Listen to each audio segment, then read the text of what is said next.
मैं डॉक्टर बीना Singh, associate professor Shri Ram Swaroop memorial विश्वविद्यालय से हूँ।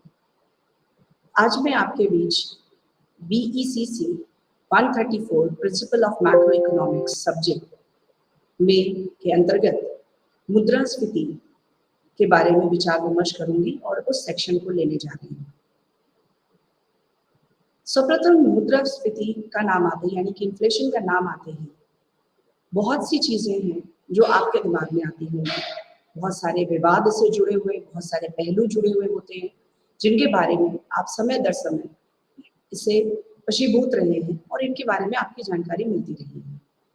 चाहे वो इतिहास से आज तक का जो भी टाइम टेन्योर रहा है उसमें मुद्रास्फीति यानी कि इन्फ्लेशन एक बहुत अहम भूमिका उसने अदा करी है और आज भी इन्फ्लेशन बहुत से मुख्य विवादों और पहलुओं से संबंधित चीजों को प्रसारित करता है, दिखाता है। तो इन्फ्लेशन के बारे में आज हम यहाँ पर विचार विमर्श करेंगे। सर्वप्रथम इन्फ्लेशन का मैं परिचय देना चाहती हूँ। युद्ध उत्तर काल के दौरान विश्व लगभग सभी देश इन्फ्लेशन यानी मुद्रास्फीति के दौर में से गुजर रहे थे। बहुत सारे देश मुद्रास्फीति के विवादास्पद विषय उनके देशों में बना हुआ था और प्रमुख विवाद मुद्रास्फीति के विभिन्न पहलुओं से संबंधित है। सबसे पहला, मुद्रास्फीति क्या है, इसके मूल कारण क्या हो सकते हैं। यह बहुत से देशों के मन में यह प्रश्न उठा, यह किस अर्थव्यवस्था की कार्यप्रणाली को कैसे प्रभावित करता है, इसका सामना कैसे किया जाए। आखिर क्या यह पूंजी निर्माण का साधन है या किसी सीमा तक आर्थिक वृद्धि का लाभप्रद उपकरण है। किस सीमा तक यह किस देश की आर्थिक विकास के संवर्धन का अर्थपूर्ण उपकरण हो सकता है। आखिर मुद्रास्फीति किसी देश को किस तरीके से प्रभावित करता है और उनके संचालन में रोग का कारण बनता है। मुद्रास्फीति के बारे में जानने से पहले थोड़ा सा जो एक प्रारूप है वो कीन्स के दी गई थ्योरी, यानी कि कीन्स की जो इनकम एम्प्लॉयमेंट की थ्योरी थी उस समय से उत्कृष्ट किया गया। कीन्स का यह विश्वास था कि मुद्रास्फीति किसी देश के विकास को तीव्र करती है। वह इस आधार पर मंद मुद्रास्फीति के पक्ष में है कि यह उच्च व्यापार प्रतिष्ठाओं का उचित वातावरण तैयार करके अधिक निवेश के लिए प्रोत्साहन उपलब्ध कराती है। अनिवार्य बचत की रचना द्वारा मुद्रास्फीति पूंजी निर्माण का महत्वपूर्ण स्रोत है। यदि इसका उचित और कुशल प्रयोग किया जाए तो आर्थिक विकास को बढ़ाने का सकारात्मक संबंध होता है। यदि मुद्रास्फीति की गति को मध्यम रखा जाए तो यह समाज के लिए अनिवार्य और बचते हुए कूपन के अच्छे अवसर होंगे। यह कार्य मजदूरी और वेतनों को पिछड़े और आय के वितरण के समृद्ध लोगों के पक्ष में परिवर्तित होने का योग है। यह नक्स ने अपनी विचारधाराओं में व्यक्त किया। हमें इसे स्वीकार करना होगा कि विस्तृत क्षेत्र में मुद्रास्फीति अनिवार्य बचत के इंजन की भांति प्रभावी हो सकती है। इसके अनेक विकल्प अल्प विकसित देशों में आज भी प्रभावी सिद्ध हो रहे हैं। यह नक्स ने दोबारा अपनी बातों से सैद्धांतिक रूप से इसको स्पष्ट किया कि किस तरीके से जो अल्प विकसित देश हैं उस पर मुद्रास्फीति के प्रभाव से निरंतर विकास की परियोजनाओं को आगे बढ़ाया जा सकता है। संक्षेप में कहा जाए तो वृद्धि के लिए केवल संभव योगदान अनिवार्य बचत यंत्र से प्राप्त नहीं हो सकता, जिसके द्वारा प्रस्तावित मजदूरी में गिरावट बढ़ती हुई कीमतों से होती है और वेतन में कमी निवेश योग्य लाभ में वृद्धि करेगा। इस प्रकार अनिवार्य बचत अतिरिक्त पूंजी निर्माण के एक साधन बन सकता है क्योंकि यह समाज के भौतिक उपयोग को कम करता है कहीं न कहीं। अब आगे बढ़ते हुए हम मुद्रास्फीति के अर्थ को समझते हैं। मुद्रास्फीति यानी कि मुद्रा में गिरावट, यानी कि प्राइस डिक्लाइन। जैसे कि प्राइस में होने वाले जितनी कीमतों में होने वाली गिरावट को हम सीधे तौर पर मुद्रास्फीति के अर्थ रूप में समझते हैं। एक आम भाषा में इसको एक मुद्रा की गिरावट या कीमत की गिरावट के रूप में समझा जाता है या फिर बढ़ती हुई कीमतों के रूप में समझा जाता है। मुद्रा की कीमत गिर रही है यानी कि जितने भी वस्तु है उनकी कीमतें बढ़ती चली जा रही हैं। मुद्रास्फीति की धारणा स्पष्ट और इसके स्वकीर्णीय भाषा के का अभाव है क्योंकि बहुत अर्थशास्त्रियों ने मुद्रास्फीति को उनके समय के हिसाब से, उनके नेचर के हिसाब से डिफाइन किया है और उसको बताया। यह एक अवस्था के रूप में जिसे मुद्रा की कीमतें गिर रही हैं अर्थात कीमतें बढ़ रही हैं, क्रोथर ने कहा। E.W. हाट्रे ने तो बहुत ही साधारण और सिंपल तौर पे ये बात बताई कि अत्याधिक मुद्रा का निर्गमन मुद्रास्फीति को दर्शाता है। वहीं शैपिरो और पॉल इंगिस, इस्माइल जेम्स, अन्य अर्थशास्त्रियों ने समय समय पर मुद्रास्फीति के में होने वाले उनके रूप के अनुसार अपने अपने डेफिनेशंस यानी कि अर्थ और मीनिंग को व्यक्त किया। इसमें शैपिरो का डेफिनेशन उनकी किताबों में भी उसका जिक्र मिलता है, जो कि कीमतों की सामान्य स्तर में एक निरंतर पर्याप्त वृद्धि का रूप है, वो शैपिरो ने कहा। पॉल सिंगस ने कहा कि इस प्रकार के विचार प्रकट करते हुए मुद्रास्फीति को इस प्रकार परिभाषित करते हैं कि असंतुलन के अवस्था जिसमें कि क्रय शक्ति का विस्तार कीमत स्तर में वृद्धि का कारण बनता है अर्थात प्रभाव बनाता है। सबसे पहले इन्फ्लेशन यानी कि मुद्रास्फीति को अगर बहुत गहन रूप से समझना है तो केन्स के प्रभाव यानी कि केन्स के व्यूज को समझना चाहिए, क्योंकि कहीं ना कहीं सबसे पहले जब 1929 और 30 के बीच में एक ग्रेट डिप्रेशन आया, बहुत बड़ी आर्थिक मंदी आई, तो केन्स ने सबसे पहले अपने व्यूज के जरिए मुद्रास्फीति को के रूप को प्रतिपादित किया, उसके प्रभाव के बारे में जिक्र किया कि क्यों और किस लिए वास्तविक रूप से यह देशों के विकास का सोपन है या देश के विकास को कहीं ना कहीं प्रभावित करता है।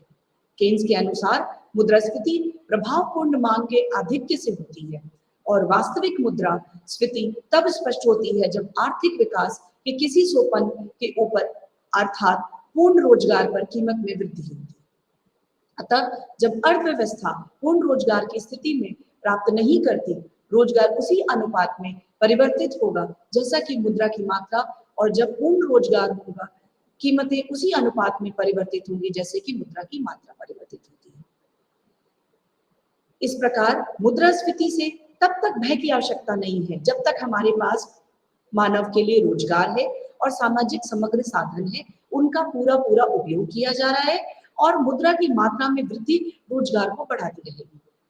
जब तक कि रोजगार और मुद्रा की मात्रा में वृद्धि होती रहेगी तब तक कहीं ना कहीं मुद्रास्फीति से किसी भी देश को डरने या उससे भयभीत होने की जरूरत नहीं है, क्योंकि मुद्रास्फीति अंडर कंट्रोल है। जैसे कि एक साधारण तौर पे इसे समझा जा सकता है, हमारे ये शरीर का एक बॉडी सिस्टम होता है जिसमें कि हम कहते हैं हमें छींक आती है। छींक आने से यह तात्पर्य होता है और वैज्ञानिक भी कहते हैं कि सारे सिस्टम आपके सही से काम कर रहे हैं। इन्फ्लेशन को भी इसी के तौर पे समझा जाता है कहीं ना कहीं।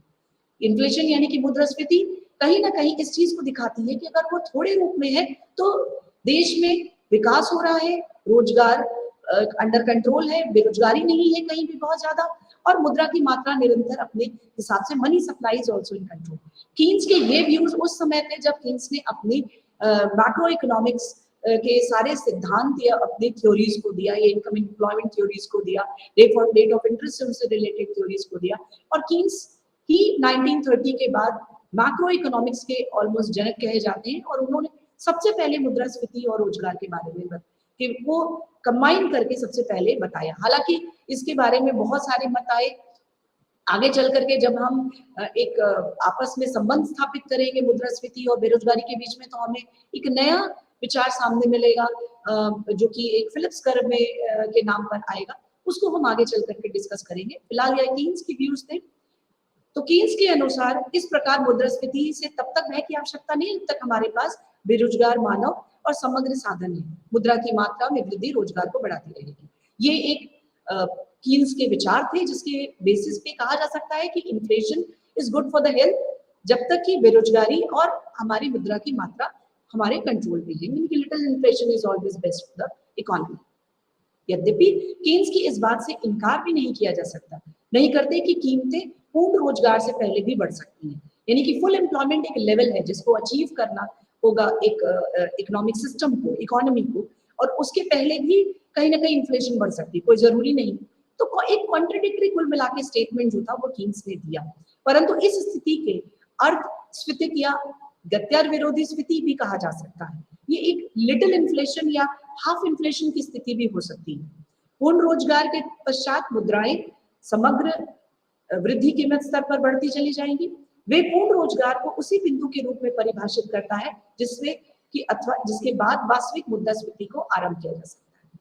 इसको हम एक छोटे से डायग्राम से भी समझ सकते हैं।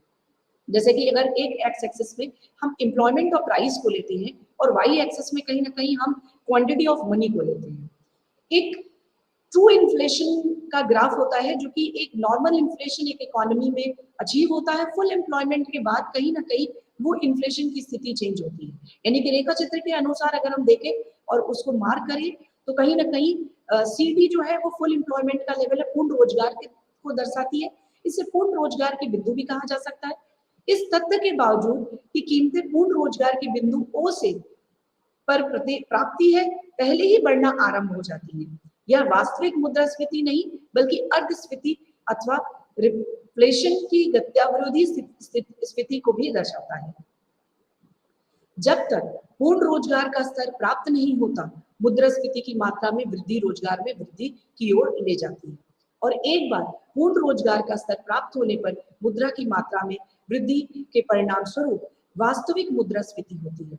जैसे कि ओएल कर्व के द्वारा इसे समझाया जा सकता है, दर्शाया जा सकता है। अतः केन्स के अनुसार वास्तविक स्थिति पूर्ण रोजगार की स्थिति पश्चात प्रभावपूर्ण मांग की अनुवृत्ति वृद्धि के परिणाम स्वरूप भी होती है। इस प्रकार फ्रिडमैन ने इसका आगे चलकर वर्णन किया कि मुद्रास्फीति एक मौद्रिक परिदृश्य है जो कि सदैव सभी स्थानों पर होती है, सभी जगह पे होती है। और बाद में जब क्वांटिटी ऑफ मनी का डेफिनेशन मिल्टन फ्रीडमैन ने अपनी थ्योरीज में दिया, अपने विचार में दिया, तो उन्होंने इस स्थिति को और स्पष्ट किया जो जिसकी की एक आप कह सकते हैं फाउंडेशन और नींव केन्स ने अपनी थ्योरी में रखा। अब अगर हम थोड़ा सा ब्रीफ में जाए या मुद्रास्फीति के बारे में समझे कि महंगाई की दर क्या होती है, महंगाई किस तरीके से करेंसी की क्रय शक्ति की गिरावट करती है या एक अनुमानतम मात्रा क्या होती है, तो किसी अर्थव्यवस्था में समय के साथ, समय एक बहुत इंपॉर्टेंट पहलू है, एक बहुत महत्वपूर्ण पहलू है जिसको हम इन्फ्लेशन के रिगार्ड्स में भी रखेंगे या इन्फ्लेशन के परिदृश्य में भी इसको रखना चाहेंगे। समय के अनुसार चुनी हुई वस्तुओं एवं सेवाओं को एक बास्केट के रूप में माना जाता है। औसत मूल्य में वृद्धि में परिचालित हो सकती है। कीमतों के सामान्य स्तर में बढ़ोतरी, जिसे कि अक्सर प्रतिशत के रूप में व्यक्त किया जाता है, का अर्थ यह है कि करेंसी की यूनिट प्रभावी रूप से पहले अवधि में कम खरीद कर रही है। इन्फ्लेशन यानी कि मुद्रा उलट डिफ्लेशन यानी कि अस्फीति होता है, जो तब होती है जब मनी की क्रय शक्ति बढ़ जाती है और कीमतें कम हो जाती हैं। यानी कि मुद्रास्फीति वो समय होता है या वह सिचुएशन होती है जिसमें कि कहीं ना कहीं अचानक मुद्रा की क्रय शक्ति गिर जाए और कहीं ना कहीं कीमतों में अचानक रूप में बदलाव आने में और उसकी कीमतों में बढ़ोतरी को हम ले सकते हैं। लेकिन वहीं अगर मनी की क्रय शक्ति बढ़ जाए, यानी कि जो मनी की पावर है उसकी क्रय शक्ति है वो बढ़ जाए और कीमत में कमी आ जाए, किसी प्रोडक्ट की प्राइस डिक्लाइन हो जाए या प्राइस में कमी आ जाए, तो उसको हम अपस्फीति यानी कि डिफ्लेशन भी कहते हैं। जस्ट इसका उल्टा होता है। तो मुद्रास्फीति को कहीं ना कहीं दोनों ही परिप्रेक्ष्य में समझा जा सकता है कि या तो मुद्रा की क्रय में शक्ति में गिरावट के रूप में समझ लीजिए या तो फिर कहीं ना कहीं कीमतों में बढ़ने वाली अचानक वृद्धि को समझ लीजिए। प्रमुख बातें जो समझनी है वो यह है, मुख्य बातों में मैं फिर से गौर करवाना चाहूंगी जो कि जानना बहुत जरूरी है। इन्फ्लेशन वह दर होती है जिसमें कि करेंसी की वैल्यू गिरती है और इसके परिणाम स्वरूप वस्तुओं एवं सेवाओं के लिए मूल्य के स्तर में बढ़ोतरी होती है। इन्फ्लेशन को 3 प्रकार से वर्गीकृत किया गया है: demand pull inflation, cost pull inflation and built in inflation. आगे चल करके हम डिमांड पुल और कॉस्ट पुल समझेंगे कि किस तरह से डिमांड की वजह से, बढ़ते हुए डिमांड की वजह से अचानक इन्फ्लेशन क्रिएट होता है, यानी कि मुद्रास्फीति क्रिएट होती है, या कॉस्ट में आने वाले बदलाव की वजह से कॉस्ट पुल इन्फ्लेशन होता है। सबसे ज्यादा प्रयोग में आने वाले इन्फ्लेशन जो है इंडेक्स है वो कंज्यूमर प्राइस इंडेक्स में लिए जाते हैं। जैसा कि मैं आपको बताऊं, सीपीआई इंडेक्सिंग ही हमारा अब माप है। 2014 के बाद उर्जित पटेल जी के सजेशन के बाद में, क्योंकि विश्व में हम ही कुछ ऐसे देश थे, हमारे जैसे कुछ देश थे जो कि WPI इंडेक्सिंग में अपने आप को मूल्य अपनी इन्फ्लेशन रेट को कैलकुलेट करते थे। बाद में CPI इंडेक्सिंग पे हमने स्विच किया और धीरे धीरे करके एक बहुत ही वैश्विक रूप से यानी कि वर्ल्ड लेवल पे हमने अपनी इंडेक्सिंग को भी सीपीआई इंडेक्सिंग में फिक्स कर दिया। जैसे डब्ल्यूपीआई इंडेक्सिंग यानी होल प्राइस इंडेक्सिंग होता है, सीपीआई यानी कि कंज्यूमर प्राइस इंडेक्सिंग होता है। इंडिविजुअल दृष्टिकोण और परिवर्तन के दर को के अनुरूप इन्फ्लेशन को सकारात्मक या नकारात्मक तरीके से देखा जा सकता है। पॉजिटिव नेगेटिव बोथ साइड, जो भी इन्फ्लेशन के प्रारूप हैं, जो भी दृष्टिकोण है, उनको समझा जा सकता है। जिसके पास प्रॉपर्टी या स्टॉक कमोडिटी है, यानी कि जिसके पास बहुत ज्यादा प्रॉपर्टी है, वो स्टॉक करके रखना चाह रहा है और उसको नहीं इन्वेस्ट करना चाह रहा है, वे इन्फ्लेशन कहीं ना कहीं वृद्धि पसंद करते हैं। वो थोड़ा बहुत इन्फ्लेशन अगर चेंज हो जाए तो चूंकि उनके पास मॉनेटरी करेंसी होती है, वो कहीं ना कहीं स्टॉक को, इस प्रॉपर्टी को कहीं इन्वेस्ट कर सकते हैं, उनकी एसेट की वैल्यू कहीं ना कहीं बढ़ जाती है। तो डेफिनेटली इस तरह की इन्फ्लेशन की वृद्धि को पसंद करते हैं और वो स्टॉक के हिसाब से उसको समझा जा सकता है। यानी कि कमोडिटी के, स्टॉक कमोडिटी के ऐसे मूर्त होते हैं जिसकी वजह से ये इन्फ्लेशन का एक सकारात्मक रूप दिखता है। जिन लोगों के पास नकदी होती है वे इन्फ्लेशन को पसंद नहीं करते, क्योंकि अगर इन्फ्लेशन बढ़ेगा जाहिर सी बात है उनकी हैंडलिंग ऑफ कैश में कमी आ जाएगी। वो जितना कैश अपने पास में हैंडल करते थे या यूज करते थे, that cash handling is actually, वो जो कैश को स्पेंड करते हैं यानी कि खर्च करते हैं, वो कैश उनके हाथ से कम होता चला जाता है, तो वो इन्फ्लेशन को पसंद नहीं करते। कहीं ना कहीं निगेटिव एक इन्फ्लेशन का साइड। आदर्श रूप से बचत की जगह एक हद तक व्यय को बढ़ावा देने के लिए होती है, जिससे कि आर्थिक विकास का पोषण हो। यानी कि बचत वहां तक होनी चाहिए या एक्सपेंडिचर वहां तक होना चाहिए जहां तक आर्थिक विकास को एक पोषण मिले, एक सामंजस्य संतुलन को स्थापित किया जा सके। इन्फ्लेशन के एक इष्टतम स्तर तक ही आवश्यक होती है। इन्फ्लेशन को अगर समझना है तो हम इस तरीके से भी फिर अंत में समझ सकते हैं कि जहां समय के साथ इंडिविजुअल उत्पादों में कीमत में परिवर्तन की माप करना आसान हो, मानव की जरूरतें ऐसे एक या दो उत्पादों से अधिक होती हैं। इंडिविजुअल को आरामदायक जीवन जीने के लिए उत्पादों और सेवाओं में एक बड़े व डाइवर्सिफाइड समूह की आवश्यकता होती है। ऐसी स्थिति के इन्फ्लेशन उनके लिए परेशानी का कारण बन सकती है। तो जो भी इन्फ्लेशन को पसंद करते हैं वो कहीं ना कहीं अपने खर्च को, कैश हैंडलिंग को वैल्यू ज्यादा देते हैं और वह चाहते हैं, या फिर स्टॉक को वैल्यू ज्यादा देते हैं, या उस समय उस अर्थव्यवस्था की स्थितियों को भी उजागर करता है, अर्थव्यवस्था की स्थिति को भी दिखाता है और उसके भविष्य में आने वाले पोषण को भी दिखाता है।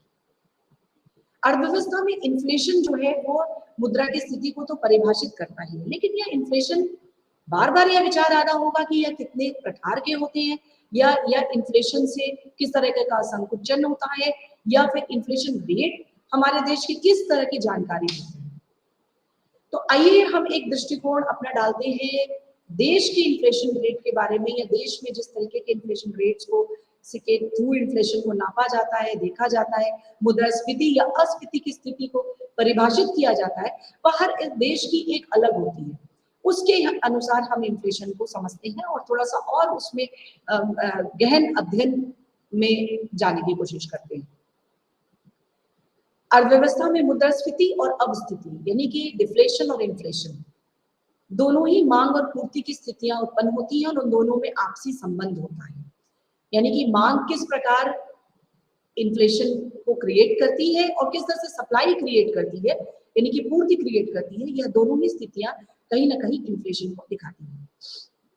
अर्थव्यवस्था की मांग और पूर्ति की स्थितियों से मुक्तः बनी अर्थव्यवस्था तीन प्रकार की होती है, अमूमन तीन प्रकार की होती है, निम्न तीन प्रकार की होती है। हम इंडियन रेट ऑफ इन्फ्लेशन की बात कर रहे हैं यहाँ पे। अर्थव्यवस्था की आदर्श स्थिति, आदर्श स्थिति क्या होगी? हम जब आदर्श स्थिति की परिभाषा देते हैं यानी कि कहीं ना कहीं मांग पूर्ति के बराबर हो, यानी कि demand is equals to supply, यानी कि जितनी मांग है उतनी पूर्ति समानता हो रही है। दूसरी जो मुद्रास्फीति है वह मांग और पूर्ति में कोई एक अधिक होना, यानी कि जाहिर सी बात है मुद्रास्फीति उन स्थितियों में क्रिएट होती है जहां पे डिमांड यानी कि मांग की स्थिति बढ़ती है, यानी कि demand is greater than supply. एक ये दूसरी स्थिति जिसको हम मुद्रास्फीति के नाम से जानते हैं। मुद्रा संकुचन या मुद्रा अपस्फीति यानी कि डिफ्लेशन। मुद्रा संकुचन यानी कि कहीं ना कहीं मुद्रा में आने वाले संकुचन और कहीं ना कहीं कमी हो जा रही है मनी वो सप्लाई में, और उसकी वजह से यानी कि कहीं ना कहीं पूर्ति में अगर कोई कमी आ रही है तो वह मुद्रास्फीति न होकर के मुद्रा संकुचन या मुद्रा अपस्फीति यानी कि डिफ्लेशन को परिभाषित करती है। यानी कि मांग जो है वो पूर्ति से कम है, यानी कि supply is greater then demand. That's ये एक हमारा तीसरी हमारी स्थिति उत्पन्न होती है। तो ये 3 स्थितियां हैं जिसके हिसाब से हम इन्फ्लेशन रेट को परिभाषित करते हैं, हम बताते हैं और किस तरह से हमारे देश में ये 3 रेट ऑफ इन्फ्लेशन हमारी स्थिति को निर्धारित करते हैं, परिभाषित करते हैं, उसके बारे में हमने जाना। मुद्रा एक मौद्रिक घटना है, विशुद्ध मौद्रिक घटना है, यानी कि प्योरली मॉनेटरी फेनोमेना। आपने कई जगह पे लिखा हुआ दिखा होगा प्योरली मॉनेटरी फेनोमेना। हम इसको क्यों मॉनेटरी फेनोमेना समझते हैं? क्योंकि ये एक मुद्रा से जुड़ा हुआ है, इसलिए ये मौद्रिक रूप से, अर्थशास्त्र में मौद्रिक स्थिति को विशुद्ध रूप से मौद्रिक घटना माना जाता है। यह कोई फिस्कल फेनोमेना नहीं है या कोई इकोनॉमिकल डिफरेंट इकोनॉमिकल पैरामीटर्स पे या फिर एक मैक्रो इकोनॉमिक्स और माइक्रो इकोनॉमिक फेनोमेना नहीं है, purely monetary phenomena. That means money regulate that inflation. एक डायरेक्ट रिलेशन है जिसकी वजह से यह इन्फ्लेशन क्रिएट होता है, यानी कि जितना ज्यादा मनी की आपूर्ति बहुत अधिक बढ़ेगी, इन्फ्लेशन का कारण बनता चला जाता है और कहीं ना कहीं अर्थव्यवस्थाओं को इसको झेलना होता है या देखना पड़ता है। मुद्रास्फीति हमेशा मौद्रिक क्रिया होती है, यह एक मौद्रिक क्रिया है पूरी तरीके से, और मुद्रा में अधिक विस्तार और कमी वस्तु का पीछा करते रहते हैं, बहुत कम वस्तुओं का पीछा करते हैं, इसको भी हम इन्फ्लेशन कहते हैं। जैसे जैसे मुद्रा की मात्रा बढ़ती है, कीमतें बढ़ती हैं, इसको हम जान चुके हैं।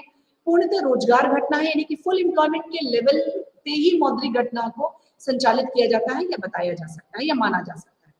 अर्ध मुद्रास्फीति सेमी इन्फ्लेशन का भी रेट आता है। मुद्रास्फीति की मांग कि महंगाई बढ़ती जाए कहीं ना कहीं, और वह स्थिति जहाँ पे पूर्ण रोजगार की अवस्था पहली मुद्रा वृद्धि की स्थिति के पहले ही आ जाए, यानी कि फुल एम्प्लॉयमेंट लेवल से पहले आ जाए, उसको हम अर्ध मुद्रा स्थिति कहते हैं, यानी कि सेमी इन्फ्लेशन कहते हैं। इस तरीके से बहुत सारे मॉनेटरी कॉन्सेप्ट दिए गए और बताए गए कि क्यों ये आखिर मौद्रिक घटना है। चलिए हम आगे उनकी विशेषताओं के बारे में थोड़ा बहुत जानते हैं, क्योंकि मुद्रास्फीति की विशेषताएं एक महत्वपूर्ण योगदान देती है।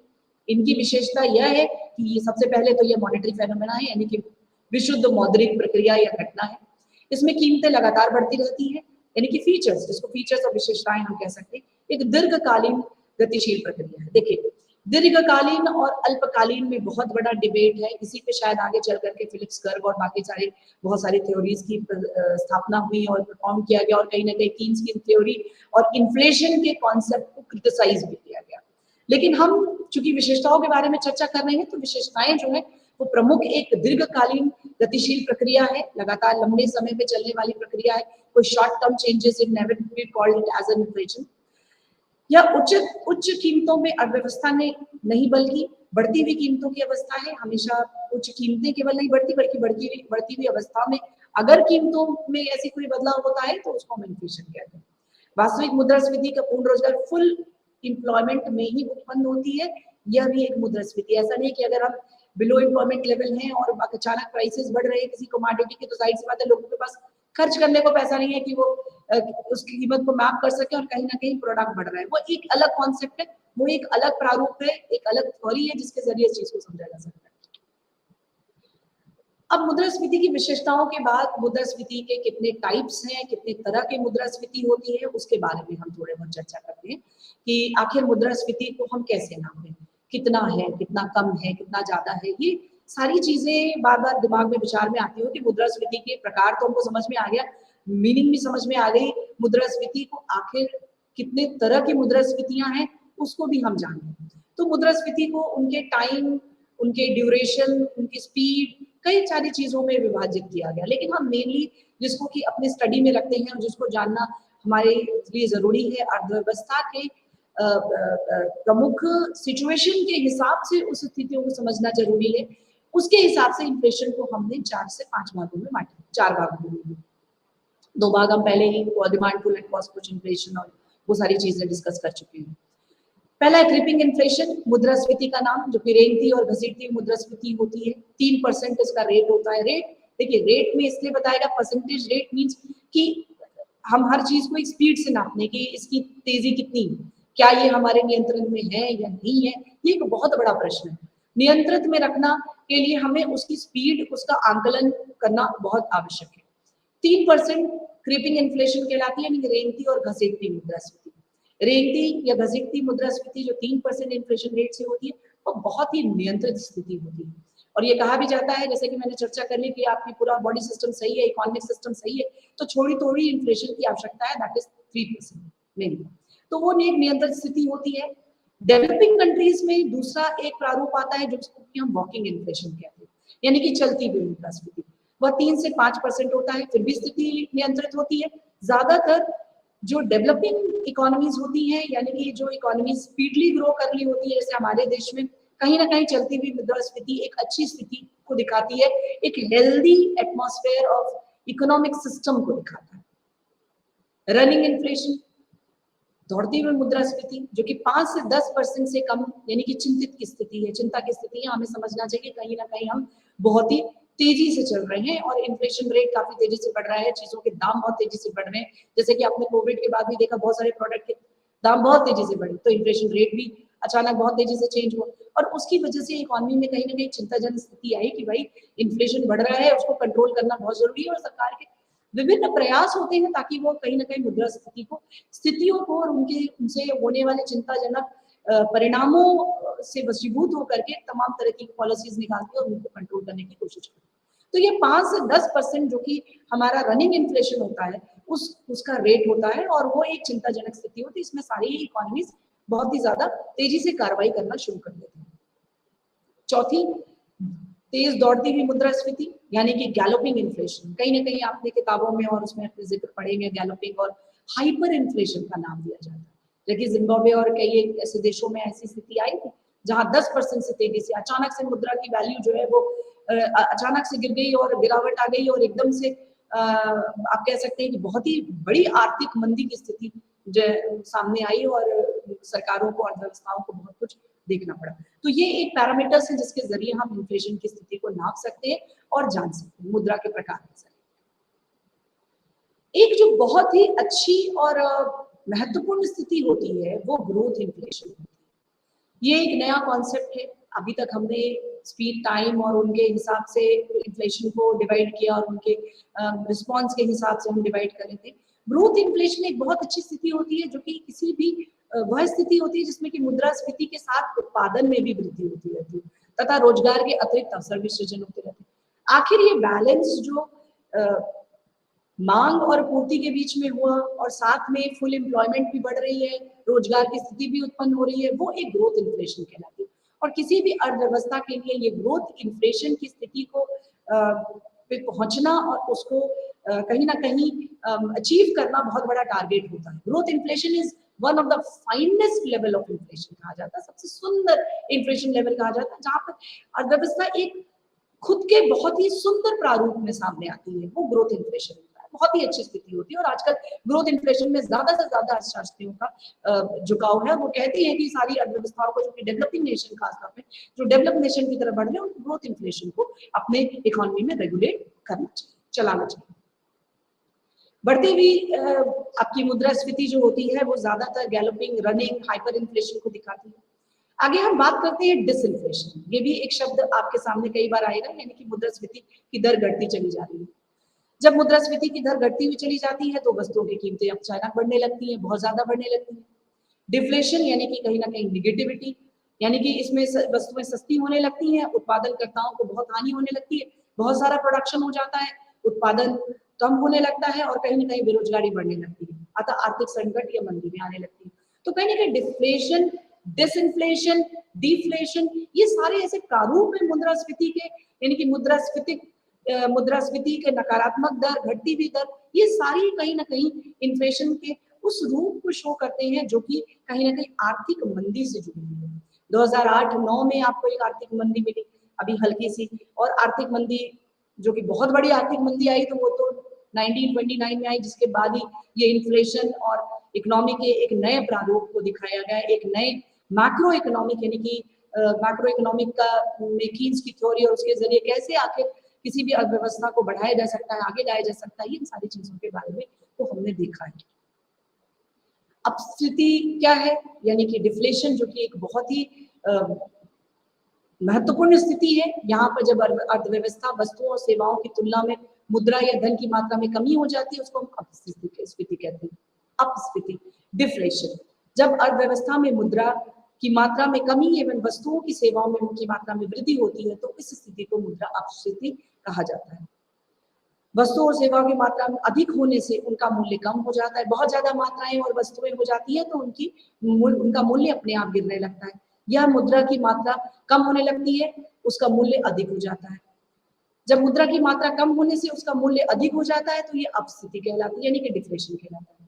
अर्थव्यवस्था के प्रारंभ से ही वस्तुओं और सेवाओं में अधिकता होती है जो उत्पादन में कमी की ओर ले जाता है, जिसमें कि रोजगार भी होता है, कम होता है और उपभोक्ताओं की आय समाप्त हो जाती है और क्रय शक्ति भी घट जाती है। सस्ते होने पर चीजें बिकती नहीं, यह बहुत पुराना मिथ्य है। आप नहीं कहेंगे, ये सत्य है कि कोई भी चीजें सस्ती होती है तो बिकती नहीं। अगर आपको कोई आईफोन 10 रुपए में देगा तो आप उसको खरीदेंगे नहीं, आपको लगेगा जरूर इसमें कुछ ना कुछ बात है। ऐसे कई, यह हमारी इकोनॉमिक स्लोडाउन यानी कि आर्थिक मंदी को दिखाता है। किसी भी देश में अगर चीजें, उनकी प्रोडक्ट्स में कमी आ जाए, उनकी प्राइस लेवल में कहीं अचानक से एकदम से गिरावट आ जाए तो उसका मतलब समझ लेना चाहिए कि कहीं ना कहीं इकोनॉमिक स्लोडाउन हो रहा है। हम सब ने कोविड-19 के टाइम पे इस स्थिति को देखा है और समझा है कि आर्थिक मंदी मुद्रास्फीति की तुलना में अधिक विध्वंसकारी है, यानी कि डेंजरस है। क्योंकि ये चीजों को सस्ती बनाता है और क्रय शक्ति उतनी ही कम हो जाती है। आपने देखा मार्केट में बहुत सारे ऐसे प्रोडक्ट है जो कि सोल्ड आउट नहीं हुए, स्टॉक में रह गए, बिके नहीं, और उसके बाद कोविड-19 के बाद जैसे ही दुकानें खुली, लोगों को ऐसा लगने लगा कि कभी बिकेंगे नहीं तो चलो इनको हम किसी भी औने पौने दाम पे इसको बेच डालें। कहीं ना कहीं ये हमारे रोजगार की भी शक्ति को कम करता है, क्योंकि कहीं डिमांड ही नहीं है, प्रोडक्ट बिक ही नहीं रहे हैं तो जाहिर सी बात है प्रोडक्शन की डिमांड भी नहीं आ रही है। जब प्रोडक्शन की डिमांड नहीं आ रही है तो जाहिर सी बात है रोजगार कहीं ना कहीं उससे जुड़ा हुआ है, और यह प्रक्रिया और एक चक्र जो है चक्रम क्रम में चलता रहता है, चक्रीय क्रम में चलता रहता है।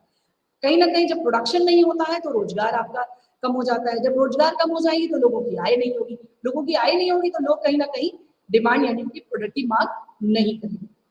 तो यह एक डिफ्लेशन की स्थिति होती है जो कि बहुत ही डेंजरस या विध्वंसकारी होती है, और इससे कि इकोनॉमीज के स्लो डाउन को दर्शाती है और इकोनॉमीज की बुरी स्थिति को दिखाती है।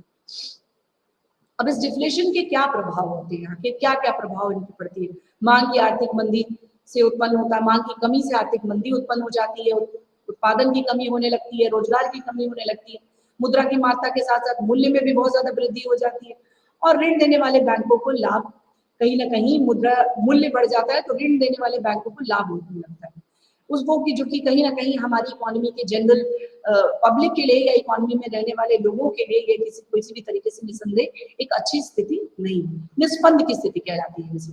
स्टैगफ्लेशन भी एक टर्म है जो कि इन्फ्लेशन की तरह होता है, दिखाया जाता है। स्टैगफ्लेशन क्या है? यदि अर्थव्यवस्था में आर्थिक मंदी तथा मुद्रास्फीति दोनों के लक्षण एक साथ उत्पन्न हो जाए, यानी कि आर्थिक मंदी भी हो रही है और डिफ्लेशन भी हो रहा है, तो कहीं ना कहीं इकोनॉमी एक जगह जाके रुक गई है। दोनों ही चीजें एक दूसरे के ऑपोजिट है और दोनों ही का प्रभाव अगर इकोनॉमी में आ जाता है, कीमतें भी बढ़ रही है, प्रोडक्ट भी नहीं बिक रहा है, प्रोडक्शन भी नहीं हो रहा है, कि डिमांड और सप्लाई का कहीं ना कहीं इक्विलिब्रियम खत्म हो चुका है, डिमांड और सप्लाई दोनों ही कहीं ना कहीं अपने आप में डिसइक्विलिब्रियम स्टेट में है, वो एक स्टैगफ्लेशन की सिचुएशन होती है जिसमें कि ऐसी स्थिति की का लक्षण आता है जिसको कि नियंत्रित करना कहीं ना कहीं बहुत ही मुश्किल स्थिति होती है। बैंक भी इसको नियंत्रित करने में बहुत ज्यादा स्थिति में अपने कठिन स्थिति को देखते हैं। इस कारण उत्पादन में वृद्धि नहीं होती, बेरोजगारी बढ़ जाती है, केंद्रीय बैंक असमंजस्य या दुविधा की स्थिति में आ जाते हैं कि क्या किया जाना चाहिए, क्या नहीं किया जाना चाहिए।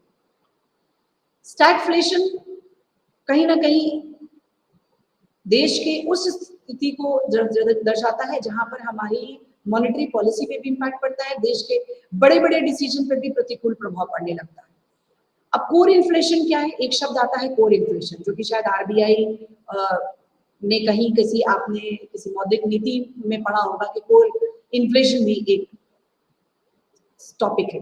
मुद्रास्फीति बढ़ने के लिए तरलता और अन्य कारण जिम्मेदार होते हैं। आरबीआई केवल तरलता को नियंत्रित कर सकता है, कहीं की लिक्विडिटी, तरलता यानी लिक्विडिटी को नियंत्रित कर सकता है, अन्य कारणों के समाधान यानी कि आरबीआई की मौद्रिक नीति से यह संभव नहीं है।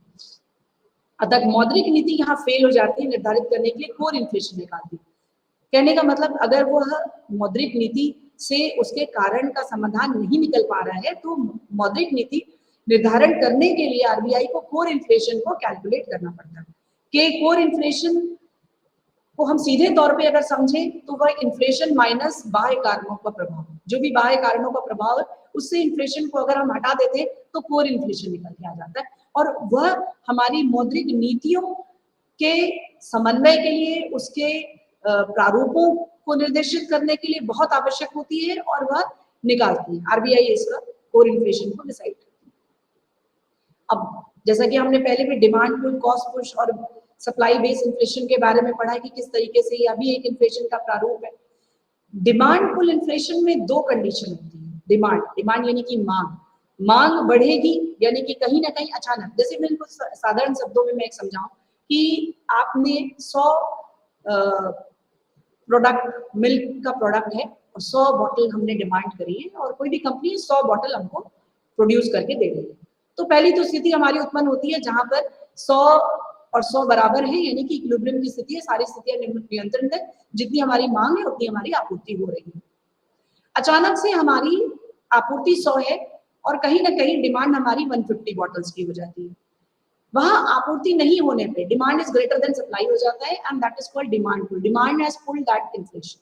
तो जितने प्रोडक्ट 100 प्रोडक्ट बने हुए हैं, क्योंकि डिमांड तो हमारी 150 की है, तो 100 प्रोडक्ट्स के दाम बढ़ जाते हैं, इसको हम डिमांड पुल इन्फ्लेशन कहते हैं।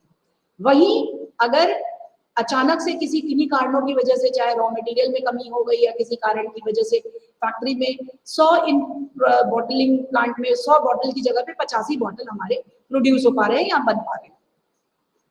कहीं ना कहीं मांग तो हमारी 100 की थी पहले, वो 100 की मांग पूरी नहीं करने की वजह से यह जो कमी आई है सप्लाई में, उसकी वजह से डिमांड हमारी बढ़ जाएगी, यानी कि हम औने पौने दाम पे उसको लेना शुरू कर देंगे। हर व्यक्ति कहेगा कि ठीक है, आप हमें 100 कोई प्रोडक्ट, हम वो एक बॉटल हमारा 20 रुपए में आता था, कोई भी व्यक्ति उसको 40 से 50 रुपए में खरीद सकता है, क्योंकि कमी हो गई भाई, सप्लाई शॉर्टेज हो गया, तो जाहिर सी बात है हम कितना भी पैसा, महंगा पैसा देकर के उसको खरीदने की कोशिश करेंगे। फिर demand is greater than supply हो जाएगा। डेफिनेटली कहीं ना कहीं demand has pulled that inflation. Demand ने इन्फ्लेशन को पुल किया है, और उसकी वजह से यह कहीं ना कहीं ब्याज की दरों में कमी होती है, उसकी वजह से भी हो सकता है। मांग बढ़ने की वजह से, जैसा कि अभी मैंने बताया, बाजार में काला धन की अधिकता की वजह से भी हो सकता है। हर किसी के पास बहुत ज्यादा पैसा आ गया, बहुत ज्यादा विदेशी पूंजी का प्रभाव हो गया, या फिर बहुत कम रेट ऑफ इंटरेस्ट में लोगों को लोन मिल रहा है, लोगों के पास पैसा बहुत ज्यादा हो जा रहा है। ये सारी गैर योजनागत अधिक व्यय की वजह से भी हो सकता है। सरकार बगैर प्लानिंग के अगर एक्सपेंडिचर करती है तो भी डिमांड पुल इन्फ्लेशन क्रिएट होता है, क्योंकि बहुत ज्यादा लोगों के पास पैसा आ जाता है। जैसा कि आप मान लीजिए कि अभी अचानक से हर किसी के खाते में 1 करोड़ रुपए आ जाए, तो जाहिर सी बात है हर कोई डिमांड करेगा कि मुझे इतना पैसा दीजिए, मुझे ये, मैं ये भी कर सकता हूँ, वो भी कर सकता हूँ। तो वो प्रोडक्ट के दाम को नहीं देखेगा, वो किसी भी पैसे पे उस प्रोडक्ट को परचेज करने के लिए तैयार हो जाएगा। ये एक स्थिति होती है जिसको हम डिमांड पुल इन्फ्लेशन कहते हैं। आगे बढ़ते हुए हम कॉस्ट पुश इन्फ्लेशन की बात करते हैं। कॉस्ट पुश इन्फ्लेशन जो है, वस्तुओं की लागत बढ़ाने के कारण जो महंगाई आती है, जिसमें लागत या अन्य मुद्रास्फीति आती है। लागत बढ़ने के कारण कच्चे माल की कीमतें बढ़ने लगती हैं, ब्याज दरें बढ़ने लगती है, मजदूरी की दर बढ़ने लगती है। ये सारी चीजें कहीं ना कहीं कॉस्ट पुश इन्फ्लेशन करती है। कॉस्ट बहुत इंपॉर्टेंट है। मान के चलिए, जैसे ये बॉटल है, बॉटल में अचानक इसमें हमने कोई सेंसर लगा दिया कि जब मेरे हाथ में ये बॉटल आ रही, पहले ये अमूमन 10 या 12 रुपए में ये बॉटल मिल जाए, लेकिन अचानक से हमने इसमें कुछ एक ऐसी चीजें लगा दी कि जैसे मैंने इसको छुआ, इसका बॉटल का टैप, मुझे रिंग करने की भी जरूरत नहीं है, बॉटल अपने आप खुल जाए और हम पानी पी सकते हैं आराम से। तो ये कहीं ना कहीं इसमें एक प्रोडक्ट ऐसी चीजें बढ़ी जिसकी वजह से इसकी कॉस्टिंग बढ़ी। अब इसकी कॉस्टिंग 100 रुपीज पर बॉटल हो गई। तो कहीं ना कहीं ये स्थिति जो है इन्फ्लेशन की स्थिति को दर्शाती है और कॉस्ट पुश इन्फ्लेशन को दिखाती है। सप्लाई बेस्ड इन्फ्लेशन हमेशा वस्तुओं और सेवाओं की आपूर्ति को के बाधित होने पे जो महंगाई बढ़ती है, यानी कि हमने किसी चीज को स्टॉप कर दिया। आप हर साल देखते हैं प्याज के दाम अचानक बढ़ जाते हैं, कभी सोचा क्यों बढ़ते हैं? इसलिए बढ़ते हैं क्योंकि कहीं ना कहीं सप्लाई जो है वो उसकी स्टॉक हो जाती है, और उसको वो कहीं ना कहीं प्राइसेस को हाइक, 80 रुपए 100 रुपए मनमाना चलता है सब कुछ। ये स्टॉकिंग जो है कहीं ना कहीं सप्लाई बेस्ड इन्फ्लेशन को बढ़ाती है। अब मुद्रास्फीति के कारण क्या क्या हो सकते हैं? बहुत सारी स्थितियां होती हैं, इसके बारे में हम विचार कर सकते हैं। मुद्रास्फीति के प्रमुख निम्न कारण होते हैं। विकसित देशों में उपभोक्तावादी संस्कृति होती है, यानी कि बहुत उपभोक्ता जो है वो इस संस्कृति को, हर कुछ उनको चाहिए, बहुत सब कुछ कंज्यूम करते हैं, सब कुछ उनको मिलता भी रहता है। मुद्रा का अवमूल्यन यानी कि डिवैल्यूएशन ऑफ मनी जिसको हम जिसके नाम से जानते हैं। अंतर्राष्ट्रीय बाजार में तरलता का बढ़ना, लिक्विडिटी बढ़ जाती है इंटरनेशनल मार्केट में। अंतर्राष्ट्रीय बाजार में क्रूड ऑयल की कीमतें बढ़ जाती हैं, जैसे कि 1970 में हुआ था। क्रूड ऑयल्स में ओपेक कंट्रीज ने अचानक से रेट ऑफ प्राइसेस बढ़ा दी, जिसकी वजह से क्रूड ऑयल में इन्फ्लेशन आया, प्राइसेस बहुत ज्यादा हाइक हो गई, जिसकी वजह से इन्फ्लेशन क्रिएट हो गया। ग्लोबल वार्मिंग की वजह से भी बहुत सारे पैरामीटर्स चेंज होते रहते हैं। हमारी बहुत सारी सी जरूरतें होती है जो अचानक से बढ़ जाती है। अभी बहुत गर्मी है, एसी की डिमांड अचानक से बढ़ गई, कूलर की डिमांड अचानक से बढ़ गई थी, जिसकी वजह से भी थोड़ा मार्केट में प्राइस हाइक हुआ।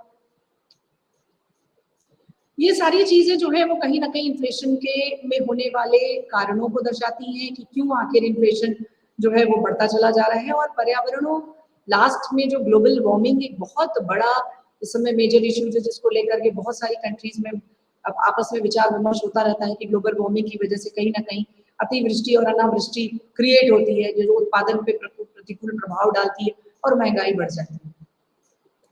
जैसे कि 1991 में पहले भी भारत में महंगाई एक समस्या थी, लेकिन इसके पहले घरेलू कारक अत्याधिक उत्तरदायित्व थे। 91 के रिफॉर्म्स के बाद में बहुत सारी चीजें अंडर कंट्रोल आई और बहुत सारे अंतरराष्ट्रीय कारण जो है वो हिंदुस्तान के दृष्टिकोण से यानी कि इंडिया के कॉन्टेक्स्ट में बढ़े और बदले। मुद्रास्फीति एक घरेलू कारक भी होता है, जिसको जीडीपी इन्फ्लेशन कहते हैं। और जीडीपी जो हमारे आप अक्सर देखते हैं जीडीपी रेट, हमारा विकास दर इतना है और मजदूरी दरों में इतनी दशक में वृद्धि हुई, विकास दर इतना बढ़ रहा है, ये सारी चीजें हमको दिखती रहती हैं। और सरकार की कार्यकालिका जो भी कल्याणकारी परियोजनाएं होती है, जैसे मनरेगा हो गया, नरेगा हो गया, इन सारी चीजों से कहीं ना कहीं हम जो गैर योजनाएं व्यय है उसको बढ़ाते हुए उसको कंट्रोल करने की कोशिश करते हैं और इन्फ्लेशन को कंट्रोल करने की कोशिश करते हैं। अब मुद्रास्फीति के दुष्प्रभाव क्या है, किस तरह के प्रभाव जो है वो मुद्रास्फीति के दुष्प्रभाव के रूप में सामने आते हैं, आखिर इसकी निगेटिविटी से क्या क्या चीजें होती है, कैसा दुष्प्रभाव सामने आता है, जो कि विश्व में कहीं ना कहीं हर देश को झेल देखना पड़ता है और उससे निपटने के लिए तमाम तरह की योजनाओं को सुनिश्चित करना पड़ता है। महंगाई को प्रोत्साहित करती है, प्रोत्साहन देती है। लेकिन महंगाई अगर बढ़ी है तो कहीं ना कोई महंगाई को प्रोत्साहन देती है, जिससे कि मुद्रा के मूल्य निरंतर गिरता चला जाता है। जो मुद्रा का मूल्य है यानी कि आप खुद सोच के देखिए, 100 रुपए के की जो वैल्यू हुआ करती थी पहले, वो आज हमारे लिए कुछ भी नहीं है। 100 रुपए में आप जाएंगे मार्केट में, उसने 500 रुपए, अब वो 100 रुपए और 500 रुपए ऑलमोस्ट बराबर, तो कहीं ना कहीं मुद्रा का मूल्य निरंतर गिरता चला जा रहा है। तो एक तरीके से हम ये भी समझ सकते हैं, खैर ये वो तो बहुत एक लॉन्ग स्पैन की बात होगी, लंबे टाइम की बात होगी। 10 साल 20 साल पहले जो उस मुद्रा की वैल्यू कुछ और थी, वो आज कुछ और है। लेकिन मुद्रास्फीति जब कम समय में इस तरह की चीजें होती है, अचानक मूल्य गिर जाए, किसी 500 रुपए की वैल्यू अगर 1 रुपी आज हो जाए, तो कहीं ना कहीं यह मुद्रा का बहुत बड़ा दुष्प्रभाव दिखाता है और मुद्रा प्रणाली को ध्वस्त कर देता है। वहां हम कहेंगे money is nothing, this money does not work actually. तो जो मनी को फंक्शनल लेस होने की बात जहां दिखाई देती है, जैसा कि जिम्बाब्वे में हुआ, तो वो फंक्शनल लेस सिचुएशन जो है बहुत बड़ा दुष्प्रभाव है, जिसको कि अर्थव्यवस्था की बहुत सारे देशों ने समय समय पर फेस किया है और देखा है और उससे निकलने के लिए भी प्रयास किया और निकली भी अर्थव्यवस्था, ऐसा नहीं कि नहीं निकली। बहुत सारे इन्फ्लेशनरी मेजर्स होते हैं जिसकी वजह से अर्थव्यवस्थाएं बाहर हो सकती है। मुद्रास्फीति में बचत हतोत्साहित होती है, क्योंकि मुद्रास्फीति में ऋण दाता घाटे में रहता है, हमेशा उसको हमेशा लॉस ही होता है, क्योंकि ऐसी स्थिति में उसको पता है कि कोई भी पैसा ना लेगा ना वापस करेगा। ऋण का लाभ ऋण लेने वाला लाभ में रहता है, क्योंकि वो अभी इस समय अगर ऋण ले रहा है कहीं ना कहीं, तो वो इस स्थिति का प्रतिकूल प्रभाव से बाहर निकलने के लिए कोशिश कर सकता है और कहीं ना कहीं उत्पाद भी कम हो रहा है और बेरोजगारी भी बढ़ती चली जाती है। मुद्रा इससे निर्यात पर भी प्रतिकूल प्रभाव पड़ता है। क्यों? क्योंकि इससे भुगतान संतुलन यानी कि जो बैलेंस ऑफ इक्विलिब्रियम है, जो हमारा ट्रेड है, जो हमारा बैलेंस ऑफ पेमेंट है, उसमें संकट की स्थिति उत्पन्न होने लगती है। इन्फ्लेशन से बहुत ज्यादा एक्सचेंज ऑफ रेट में भी प्रॉब्लम होती है, मुद्रा के आपसी प्रभाव में, आपसी बदलाव में, ट्रेड में बहुत सारे परिवेश उत्पन्न होते हैं। असंगठित क्षेत्र में काम करने वाले लोगों पे सर्वाधिक दुष्प्रभाव पड़ता है, क्योंकि ऑर्गेनाइज्ड हो तो हम उनके लिए अपनी नीतियों के जरिए कुछ कर पाए। अनऑर्गेनाइज सेक्टर जो है वो बहुत बड़ा चैलेंज है आज की डेट में भारत सरकार के लिए भी, कि उनको किस तरीके से इस स्थिति से निकाला। जैसे कोविड-19 में आपने देखा सरकार ने बहुत सारी योजना सिर्फ अनऑर्गेनाइज सेक्टर के लिए निकाली।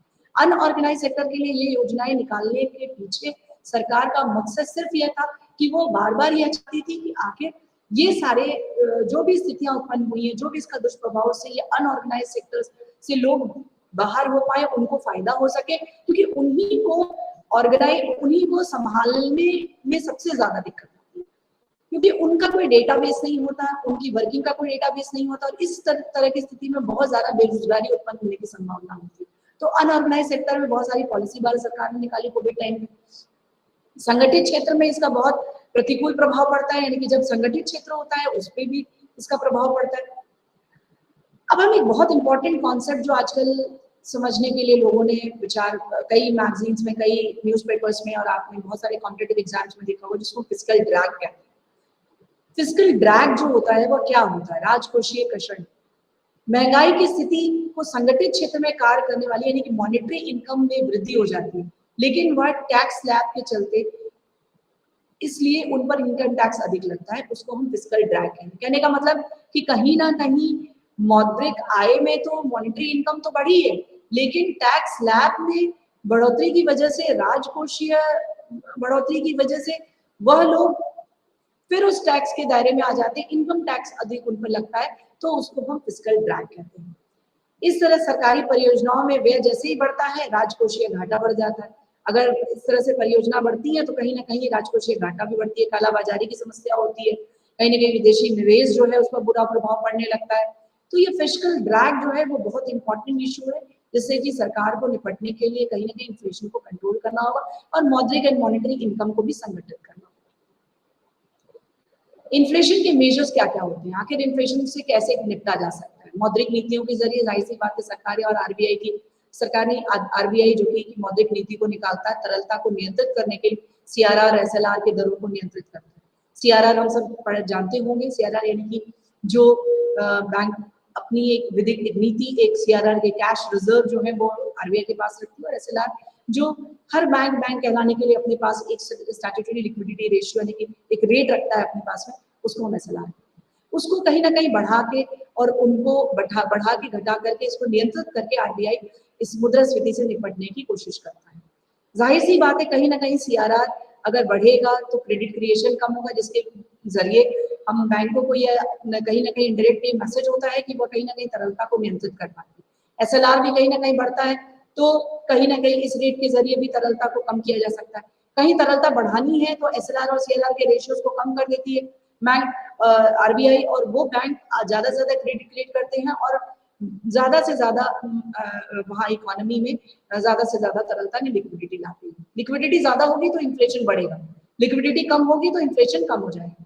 तो ये कहीं ना कहीं आपस में नियंत्रित, आपस में जुड़ी हुई चीजें हैं, और दोनों के आप कह सकते हैं दोनों की सामंजस्य की स्थिति से संतुलन पैदा होता है, और उससे एक कहीं ना कहीं मौद्रिक नीति की एक अहम भूमिका होती है। राजकोषीय उपाय के जरिए सरकार जो है वो जितने भी गैर योजनागत व्यय हैं, अचानक के व्यय हो गए, सरकार के खर्चे हो गए, इन सारे लोग चीजों को कंट्रोल करके राजकोषीय घाटा यानी कि फिस्कल डेफिसिट को कम करता है, यानी एक्सपेंडिचर को कहीं ना कहीं कंट्रोल करने की कोशिश करता है सरकार। निर्यात पर रोक और आयात को प्रोत्साहन देती है, ज्यादा से ज्यादा निर्यात पर उस समय रोक लगाती है, क्योंकि उससे इन्फ्लेशन पे होने वाले चेंजेस की वजह से बहुत ज्यादा दिक्कत आ सकती है। दीर्घकालिक दृष्टिकोण से सरकार उत्पादन को प्रोत्साहन देती है। लंबे टाइम पे जिन वस्तुओं की कीमतें बढ़ रही हैं उन्हें वायदे बाजार से हटा दिया जाता है, यानी प्रॉमिसिंग जो मार्केट है उनसे किनारे कर दिया जाता है, क्योंकि कहीं ना कहीं ये हमारा एक इंटरनेशनल जो एक फोरम होता है, वहाँ पे एक रॉन्ग मैसेज जाता है कि आप इन्फ्लेशन को कंट्रोल नहीं कर पा रहे हैं, और इससे कहीं ना कहीं हमारे पास से बहुत सारे देश में होने वाले आयात निर्यात के जो संबंध है वो कहीं ना कहीं खराब होते हैं। तो कहीं ना कहीं आयात और निर्यात, आयात पे रोक, निर्यात पे रोक और आयात को प्रोत्साहित करते हुए इसको बहुत मजबूत प्रणाली के तहत सरकार सार्वजनिक रूप से इसको रेगुलेट करती है और चलाती है। मुद्रास्फीति को नापने के लिए जाहिर सी बात है डब्ल्यूपीआई और सीपीआई इंडेक्सिंग होती है।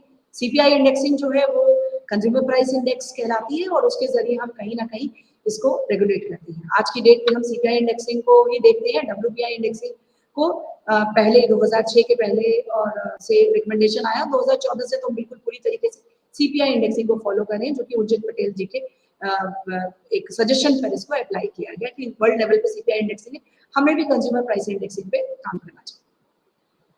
ज्यादा डीप में ना जाते हुए कंज्यूमर प्राइस इंडेक्सिंग के बारे में और जीडीपी के बारे में हम एक और आगे के सेशन में डिस्कस कर लेंगे, ताकि इसको और भी ज्यादा अच्छे तरीके से समझा जा सके। और उर्जित पटेल जी की सिफारिशें 2014 में क्या क्या थी और क्या नहीं थी, जिसकी वजह से सीपीआई इंडेक्शन को अपनाना पड़ा और अपनाना जरूरी है। ये सारी चीजों के बारे में हम डिस्कशन कर लेंगे आगे के कुछ लेक्चर में। लेकिन सीधे तौर पे अगर समझा जाए तो कहीं ना कहीं जीडीपी डिफ्लेटर, जो कि आप पढ़ते होंगे किसी भी मैगजीन में आता है, मैगजीन में या कॉम्पिटिटिव मैगजीन्स में आपने देखा होगा जीडीपी डिफ्लेटर एक शब्द आता है। वो कहीं ना कहीं nominal GDP of the real GDP multiplied by 100। वैसे तो सिर्फ अगर इन्फ्लेशन रेट को आपको कैलकुलेट करना है कि इन्फ्लेशन रेट कितना है हमारे देश के, इन्फ्लेशन रेट बहुत इंपॉर्टेंट चीज होती है।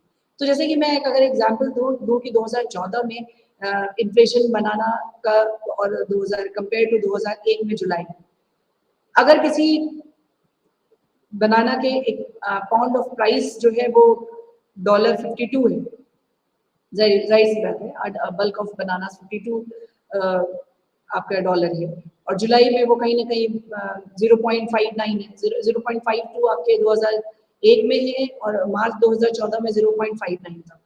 कहीं कैलकुलेट करने पर हम अगर देखें तो स्टार्ट डेट 2001 में price of banana that is a अगर हम उसको लेते हैं तो $0.52 है। वहीं एंड डेट अगर हम ले लें दैट इज मार्च 2014 जो बाद की स्थिति है, वह प्राइस आपका $0.59 है, दैट इज बी।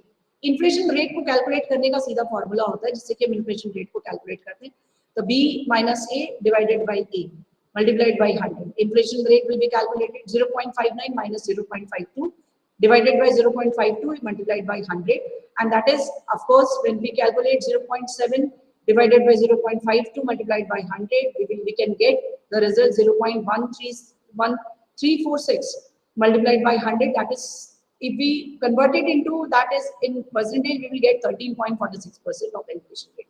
तो दैट इज वेरी इंपॉर्टेंट, ये बहुत ही ज्यादा जरूरी है किस तरीके से इन्फ्लेशन रेट को कैलकुलेट किया जाता है। जो हमारी पुरानी प्राइस होती है उससे नए प्राइस को घटा दिया जाता है और हमारी पुरानी प्राइसेस को डिवाइड करके और 100 से मल्टीप्लाई करने पे हमको इन्फ्लेशन रेट मिल जाती है। तो ए और बी के जरिए एक किसी भी प्रोडक्ट को आप ले लें, उसके प्राइस के जरिए हम एक इन्फ्लेशन रेट को कैलकुलेट कर सकते हैं। अच्छा, इन्फ्लेशन रेट किसी समय का भी कैलकुलेट हो सकता है, उस समय का भी हो सकता है, बाद का भी हो सकता है, बहुत सारी चीजें इसमें। आगे अगली स्थिति में हम नॉमिनल और रियल जीडीपी के बारे में भी पढ़ेंगे, जब हम जीडीपी का एक सेगमेंट है उसमें मैं और थोड़ा सा ब्रीफ और थोड़े और कैलकुलेशंस बता दूंगी। मुद्रास्फीति के सेफगार्ड्स क्या क्या हैं, कैसे स्थिति से निकला जा सकता है, कौन कौन से सेफगार्ड्स हैं जिसके जरिए हमको मुद्रास्फीति से बचाव हो सकता है। देशों के पास ये बहुत बड़ी समस्या है। मुद्रास्फीति एक वित्त की छोटी खुराक है, यानी कि small dose of inflationary finance. केवल प्रोडक्टिव यूज के लिए यूज होना चाहिए, हमेशा मुद्रास्फीति को एक प्रोडक्टिव यूज के लिए यूज करना चाहिए। ऐसा नहीं कि मुद्रास्फीति को हम बहुत लंबे टाइम तक छोड़ दें और इसको ध्यान ही ना दें। नियंत्रित होना चाहिए, कंट्रोल मेजर्स में होना चाहिए। बफर स्टॉक हमारे पास हमेशा होना चाहिए, ऐसा ना हो कि स्टॉक कहीं और हो रहा है और हम बफर स्टॉक नहीं रख रहे हैं, जिसकी वजह से कहीं ना कहीं सप्लाई की वस्तुएं बाधित हो रही हैं और उसकी वजह से कहीं ना कहीं डिमांड पुल इन्फ्लेशन क्रिएट हो रहा है। प्रशासनिक दक्षता, एडमिनिस्ट्रेटिव इफिशियंसी बहुत ज्यादा जरूरी है। जो प्रशासनिक मशीनरी होती है उसका यहाँ बहुत बड़ा रोल प्ले होता है, वह बहुत प्रभावशाली होनी चाहिए, जिसके जरिए इन्फ्लेशन रेट की दक्षता को समझा जा सकता है, उससे निपटा जा सकता है समय रहते हुए। अंत में हम ये कह सकते हैं, परिचर्चा से यह हमारा निष्कर्ष निकलता है कि अल्प विकसित देशों की सरकारों द्वारा अपनाए गए अनेक सुरक्षात्मक उपायों के बावजूद कुछ स्तर तक मुद्रास्फीति अवश्य है। संयुक्त राष्ट्र द्वारा किए गए अध्ययन में यह दर्शाया गया है कि जहां तक कि अति विवेकी विकास कार्यक्रमों में भी स्फीतिकारी प्रभाव होते हैं। इसका अर्थ यह है कि मुद्रास्फीति की मदद से मंद मात्रा में कई प्रकार के लाभ प्राप्त हैं, परंतु यहाँ यह ध्यान रखना होगा कि स्फीतिकारी वित्त मध्यम स्तर का होना चाहिए, न कि तेज स्तर का। अर्थव्यवस्था की कीमतें समावेश क्षमता के भीतर होना चाहिए ताकि यहाँ पर हर प्रकार के आर्थिक वृद्धि के उपकरण के रूप में कार्य करे। इसलिए इसके नियमित और अनियंत्रित रखना आवश्यक है। इसे उस अनुकूलतम सीमा से बढ़ने नहीं देना चाहिए जिससे कि अर्थव्यवस्था में किसी भी तरह की खराब स्थिति उत्पन्न हो। इसका अनुकरण किया जाना चाहिए। अतः यदि न्याय संगत मुद्रास्फीति की उचित प्रयोग किया जाए, न्याय संगत, तो इसका परिणाम महत्वपूर्ण हो सकते हैं और अच्छे हो सकते हैं। इस प्रकार अल्प विकसित देशों की आर्थिक वृद्धि की नीति में स्फीतिकारी वित्त को एक आदरणीय स्थान प्राप्त है और इसको वर्ल्ड लेवल पर भी मैं बताना चाहूंगी कि संयुक्त राष्ट्र के भी बहुत सारे सर्वेस में ये चीजें सामने आई हैं कि थोड़ा सा इन्फ्लेशन अगर पेस कंट्रोल लेवल पे रखा जाए तो वह इन्फ्लेशन हमेशा देश की बेहतरी के लिए और अच्छी के लिए होता है। तो यह हमारा एक मुद्रास्फीति का प्रारूप था, जिसके जरिए हम लोग ने समझा कि किस तरीके से मुद्रास्फीति जो है वह आवश्यक है और उससे निपटने वाले सेफगार्ड्स क्या क्या हो सकते हैं, हमारे देशों को क्या करना चाहिए, क्या नहीं करना चाहिए। स्फीतिकारी वित्त जो होती है वो किस तरीके से छोटी होती है, छोटी होनी चाहिए, किस तरीके से हमारा यह सबसे पहले नर्स ने दिया और यह बातें बताई कि किस तरीके से यह बहुत जरूरी है। और बाद में डी ब्राइट ने भी यही कहा कि घाटे की वित्तीय व्यवस्था मध्यम स्तर में होनी चाहिए, इसकी अर्थव्यवस्था की समावेश क्षमता के अनुसार नियमित अथवा समन्वित किया जाना चाहिए तथा इसे अनुकूलतम सीमा से बढ़ने नहीं देना चाहिए, जो देश की विभिन्न सामाजिक और आर्थिक परिस्थितियों द्वारा निर्धारित किया जाता है। केवल प्रोडक्टिव यूज में ही यूज करना चाहिए, इनका किसी आकस्मिक परियोजनाओं में इस्तेमाल नहीं करना चाहिए, क्योंकि उससे कहीं ना कहीं स्थिति जो है वो डिफ्लेशन की वहां पे बन सकती है। आगे जो इन्फ्लेशन से जुड़ी हुई जो सबसे महत्वपूर्ण चीज है जिसके जरिए इन्फ्लेशन कहीं ना कहीं बहुत बड़ी चोट डालती है अर्थव्यवस्थाओं में, वो है बेरोजगारी। एक व्यक्ति को उस समय ही बेरोजगार कहा जाएगा जब उसके पास कोई रोजगार का साधन नहीं है, अपितु वह रोजगार प्राप्त करना चाहता है, वह बेरोजगारी कहलाती है। तो इन्फ्लेशन और बेरोजगारी कहीं ना कहीं आपस में एक बहुत लंबे समय से जुड़े हुए और उसको नापने के लिए 1970 में भगवती समिति बनाई गई। इस समिति ने इन सिफारिशों के जरिए बेरोजगारी को मापने के 3 तरीके बनाए: दीर्घकालीन बेरोजगारी, साप्ताहिक बेरोजगारी और दैनिक बेरोजगारी। दीर्घकालीन लंबे दौर में बेरोजगारी को नापा गया कि भाई बेरोजगारी अगर असर डाल रही है और कहीं ना कहीं इन्फ्लेशन से इसका रिलेशन है, तो उसमें बेरोजगारी को अलग से समझा जाए और बेरोजगारी क्या है और क्यों जरूरी है और किस तरीके से हिंदुस्तान में बेरोजगारी को नियंत्रित में किया जा सकता है, वह 1970 में भगवती कमेटी ने इसको बताया। दीर्घकालीन साप्ताहिक बेरोजगारी, यदि किसी व्यक्ति की साप्ताहिक 1 घंटे 8 घंटे के काम न मिले तो उसे साप्ताहिक बेरोजगारी के अंतर्गत रखा जाता है। 1 दिन में 8 घंटे का अगर वो काम नहीं करता है तो साप्ताहिक बेरोजगारी है, सप्ताह में 1 दिन। दैनिक बेरोजगारी, यदि किसी व्यक्ति प्रतिदिन आधे घंटे यानी कि 4 घंटे का काम न मिले तो उसे दैनिक बेरोजगारी कहा जाता है, यानी कि प्रतिदिन में वह 4 घंटे भी काम नहीं कर रहा है तो कहीं ना कहीं वो दैनिक बेरोजगारी में है। बहुत अलग तरीके की बेरोजगारी है और बेरोजगारी एक बहुत अहम समस्या है। पूर्ण बेरोजगारी तथा अर्ध बेरोजगारी, यदि किसी व्यक्ति के पास 35 कार्य दिवस से भी कम दिनों का रोजगार है तो वह वार्षिक तौर पर पूर्ण बेरोजगार माना जाता है। 35 वर्किंग डेज बहुत इंपॉर्टेंट है। यदि उसके कार्य दिवस 35 से ज्यादा है एवं वह 135 दिन से कम हो तो वह अर्ध बेरोजगार माना जाएगा। 135 कहीं ना कहीं दिनों से अधिक बेरोजगारी की स्थिति में पूर्ण रोजगार माना जाता है। आगे की स्थिति को समझने के लिए किस तरह से बेरोजगारी और हमारे इन्फ्लेशन आपस में रिलेटेड है। अनएम्प्लॉयमेंट एंड स्ट्रक्चरल एम्प्लॉयमेंट या रचनात्मक बेरोजगारी जो कि एक महत्वपूर्ण असर डालती है। खुली बेरोजगारी यानी कि ओपन अनएम्प्लॉयमेंट, चक्रीय बेरोजगारी, साइक्लिक अनएम्प्लॉयमेंट, ऐच्छिक बेरोजगारी जिसको वॉलंटरी अनएम्प्लॉयमेंट कहते हैं, अनैच्छिक बेरोजगारी इनवॉलंटरी अनएम्प्लॉयमेंट, रचनात्मक बेरोजगारी यानी कि फ्रिक्शनल अनएम्प्लॉयमेंट, और भारत में होने वाली बेरोजगारी जो कि रूरल और अर्बन एरियाज में दोनों अलग अलग तरीके की होती है। वो हर तरह की बेरोजगारी जो ग्रामीण क्षेत्रों में है, जो कि रूरल एरियाज में है, उसको हम डिस्गाइज अनएम्प्लॉयमेंट एंड मौसमी बेरोजगारी यानी कि सीजनल अनएम्प्लॉयमेंट के नाम से जानते हैं। वहीं शहरी बेरोजगारी जो कि industrial unemployment and educated employment के रूप से उसको जानते हैं। भारत में होने वाली बेरोजगारी एक अलग तरीके की है और विश्व स्तर पे होने वाली अलग अलग बेरोजगारी का जो एक प्रारूप है वो अलग तरीके का है।